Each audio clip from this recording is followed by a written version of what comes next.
ஏண்டா என் குழந்தை எப்படியாச்சும் படிச்சு பெரிய ஆள் ஆயிடாதான்னு பல கனவோட நீங்க எவ்வளோ ஃபீஸ் கேட்டாலும் கொட்டுற பெற்றோர்களுக்கு நீங்க காட்டுற விசுவாசம் ஒரு குழந்தையோட சடலம் தானடா. எல்கேஜி படிக்கிற பெண் குழந்தை ஸ்கூல் செப்டிக் டேங்க்ல தான் ஊழ்ந்து இறந்துடுச்சுட்டு விழுப்புரம் மாவட்டம் விக்கிரவாண்டியில் அமைந்துள்ள saint Mary's matric high secondary school தரப்புல இருந்து சொல்லப்படுது. ஆனா அந்த பெண் குழந்தையோட பெற்றோர்கள் அந்த ஸ்கூல்ல அமைந்துள்ள சிசிடிவி கேமராவை பல போராட்டத்துக்கு அப்புறம் பார்த்திருக்காங்க. அதுல கரெக்டா மதியானம் 2:14 அளவுல குழந்தைய சடலமா செப்டிக் டேங்க் முன்னாடி எடுத்துன்னு வராங்க. அதுக்கப்புறமும் குழந்தை எங்கன்னு தேடுறாங்க. அதுக்கப்புறம் ஸ்கூல் நிர்வாகத்துல இருந்து பல பேர் ஒண்ணு சேர்ந்து குச்சை வச்சு செப்டிக் டேங்க் உள்ளார நோண்டின்னு இருக்காங்க. கடைசியா மதியம் 2:43 அளவுல குழந்தையோட சடலத்தை எடுத்துக்கின்னு அவசரமா ஸ்கூலோட கார்லயே ஏறி போறாங்க.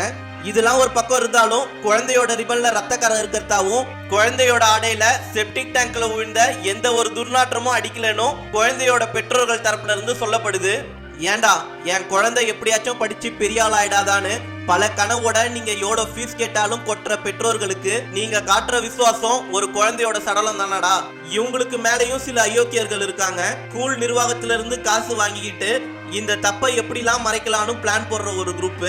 இவங்கள பார்த்து நான் கேட்கறேன், உங்க குழந்தைக்கு இந்த நிலைமை ஏற்பட்டா இப்படிதான் காசை வாங்கின்னு ஆதரவு கொடுப்பீங்களா? எது எப்படினாலும் இறந்த குழந்தை மீண்டும் வரப்போறது இல்ல. குறைஞ்சபட்சம் குழந்தையோட இறப்புக்கு நீதியாச்சும் வாங்கி கொடுத்தா அந்த குழந்தையோட பெற்றோர்களுக்கு ஓரளவு நிம்மதியா இருக்கும். மேலும் இந்த சோக நிகழ்வை பத்தின உங்களுடைய கருத்தும் என்ன என்றத கமெண்ட்ல பதிவு பண்ணுங்க.